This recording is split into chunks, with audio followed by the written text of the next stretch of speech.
Yo, what's up, YouTube? It's your boy Robbie Jersey. Just got out of the game, a little emotional, a little tired. Bro, the sun was beating on me. The Jets lost 20-9. So this is gonna be how I am during a loss. I'm gonna talk about the game, but I'm gonna talk about everything we experienced today. Yo, L7 was lit today, as the kids would say. But you know, I love the tailgates, man. Joe Carlston, Panda, my man Jet Dome, Randy. There's so many people, so many great people. Joe Hart. There's so many great people in L7 that I love, bro. You know, and we had this guy. And we have a guy from France come to our tailgate. He comes from France to go to the games. I'm so impressed with that. Came and got me a bottle of wine. Great guy, man. I mean, it's such good stuff, man. See everyone making food. I see my man Ed. Woo! Yeah, I'm just like, there's so many great people. John, there's so many great people at L7, man. And Fireman Ed came through. It was just a great time, man. That's why I go to games, man. It just feels great being out. It's like they're family, man. Like I feel like I'm at home when I'm at the tailgate. Like, yo, it was it was fun, man. And you see it packed. You see a different atmosphere. Like I said, even Fireman Ed came by, talked to everyone for 5 minutes. Like it was just a fun. Rob Carpenter was there. It was just a fun time, man. At the tailgates. My man C's came by. There's a lot of people, man, and you know, tailgates were great, bro. That's why I come to the games. Now I be inside, so you go into the game, and I gotta admit, like I've never felt like this. I'm always pretty optimistic. I really don't bash Jet fans. I don't want to bash Jet fans. I'm not trying to call no one out. I'm just calling like I see it, right? So it's home opener, right? And I'm seeing, and I know PSLs, NFL's greed, and even the Jets have something to do with this, man. But there's no home field advantage in the Meadowlands. Like I'm sitting there and all I hear is freaking Dolphin fans saying defense, saying Jets suck. It just sucks, bro. I mean, this is supposed to be. Like I come in here, I call myself an educated Jet fan, a classy Jet fan. I don't root against it. Like I root for the Jets. I don't root. I don't sit there and say Dolphins suck. I don't go at it with fans. Like I just root defense, root the offense on. Like I root for my team. That's it. And a lot of Dolphin fans did come to me at the end of the game. I stayed right to the end. They came up to me, shook my hand, and said, sorry about your loss, respect. That gave me respect, and I respect that. There was a couple of Dolphins who were clowns and said, tried antagonizing me. But the thing that really hurt me the most, I think, is I'm looking at. I sat in the lower section for 20 years, section 122 in the end zone. I love it. I was so proud of it. And I'm looking at, and I think it's just different, man. I feel like the Meadowlands is different. It used to be like like I seen they did an ad with Joe Namath saying that the crowd was like a rocket. That's not true no more, man. The crowd isn't like a rocket. The fan, it's different, man. There's no home field advantage. Like you look in the lower tier, it's empty. Is it the PSL? And then you see upstairs all these out of town fans load up upstairs, get real loud and drunk. And here you are, a season ticket holder, or a guy that comes to Jet games every week, every home game, and buys it separately, tickets, whatever. And you're getting pounded by these out of town clowns. I mean,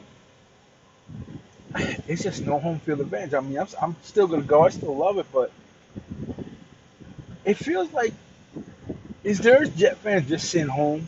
Is it the Jets' fault? Is it the PSL? I think it's all of the above, like together. But I'm not gonna call no fans out. But I'm gonna say, what you know what? As a diehard fan who's saying this from the heart, it sucks, man. I miss the old Meadowlands. I miss the roar of the crowd. I miss when Fireman Ed would rock the Meadowlands and you really feel it. Like it was good today, but it's not the way it was. The old stadium. I just feel, man, that PSL destroyed the Meadowlands with the home field advantage. But back to the game. Look, it's a young team. It was a shitty loss. There's no ways about it. You lost 20-9. Give Miami credit for winning. But if I'm gonna take something from this team, let's let's talk about special teams for a minute. They missed a field goal. Wasn't the end of the world because it really didn't come close enough to it matter, so to speak. But you got to shore that up a little bit. One thing that you got to point out, Miami's punter, hell of a job. Because last week, um, Roberts was able to flip the field. He scored a touchdown on a punt return. He had a couple of decent punt returns, or mostly fair catches this week. One time he did decide to not fair catch it. He actually beat his man. Only got like 4 or 5 yards. Then it ended up being worse because it was a penalty. So that hurt. Like you need that field advantage when you have a young kid. Like Sam Donald in there. So obviously, this special teams. I mean, I guess you're gonna have games like that, but the flip the field is gonna be a big advantage for a young kid. The field advantage. So that's one. People have mentioned penalties here and there. There was one. There was one. Well, we'll get to offense about that later. It's all from the dome. I'm not sitting here writing shit down. Just what I remember. So, all right. So I'm sitting up there, and I'll talk about the defense. I thought the defense was somewhat of a bright spot. I seen a few turnovers. I seen some pass rush without really that dominant force of pass rush. I seen a lot of they were pressuring the quarterback. I don't think, bro. I have to watch the Tannehill. I don't think Tannehill's worth nothing. Like Sam Darnold looked better than Tannehill. Tannehill was being in the league so long. He really ain't gonna take the Dolphins anywhere. But that being said, man, the only reason they scored and they had some good plays was off turnovers. They had two big turnovers. Gave Tannehill the short field. It's kind of similar to what Sam did last week in Detroit. He got the short field. Oh, that's 14 points. 14 points. So that you know the defense, but then like the second half they didn't score no points. They couldn't move the ball on the Jets defense. I don't think the defense is terrible. The defense was put in a very bad position today. I thought the defense played very well. Could so that being said, you know, let's go to the offense. I thought the offensive line had a bad day. Winters, Carpenter, a few guys. Winters and them had bad penalties at the wrong time of the game, and really backed the Jets up. Um, Sam, I didn't go bad. Like you know what's so funny? I always say stats don't mean shit. At one point, I remember I was talking to that guy sitting next to him. He always talking football, about the game at halftime, and it's like Sam had like 200 yards passing. I think he got like 7 incompletions going into half. Like he had decent numbers. That's why stats don't mean shit. But we didn't have nothing on the board. I believe it was nothing on the board at that point. So I felt like Sam played a pretty good game. Not no, I don't know if good is the right word, but I didn't think he looked terrible. I didn't think yeah he threw 2 interceptions. It could have been a lot better. It could have been a lot better. The 2 interceptions, right? So so I mean, he could have cleaned that up a little bit, but he's a rookie. You gotta expect that. I just thought that he didn't. He handled himself. He moved the ball up and down the field. You look at the yards and stuff. They moved the ball.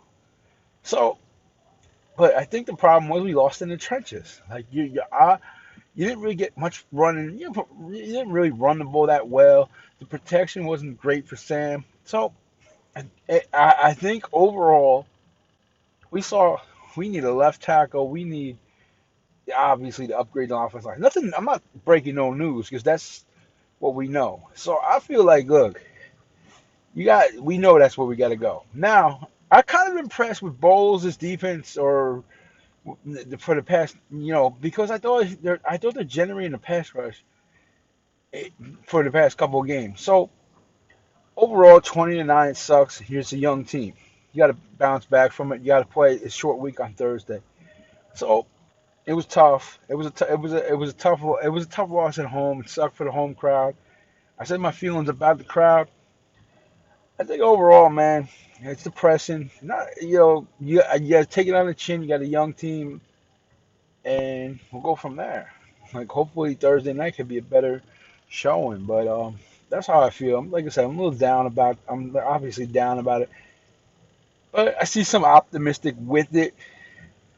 Just being realistic, but they got to clean some things up.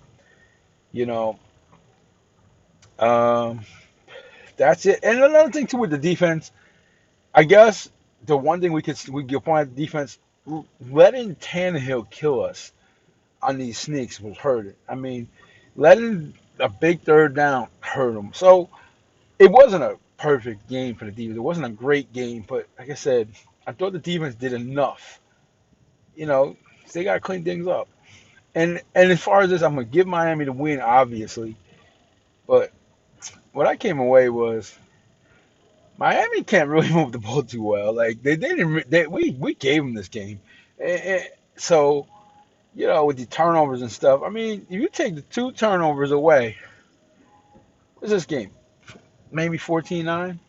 You know, maybe that changes the outlook towards the end or something, or maybe it's 9-7. I don't know, but regardless, they won, and you just gotta be a little bit cleaner with the ball. I see that in the press conference prior, I was taking taking the heat for one of the interceptions, but that's all you gotta do, man. So um, that's how I feel. That's where I'm at, man. So I had a great day meeting everyone today at the tailgate.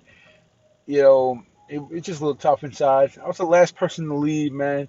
I shut the lights off and MetLife, like I always do, man.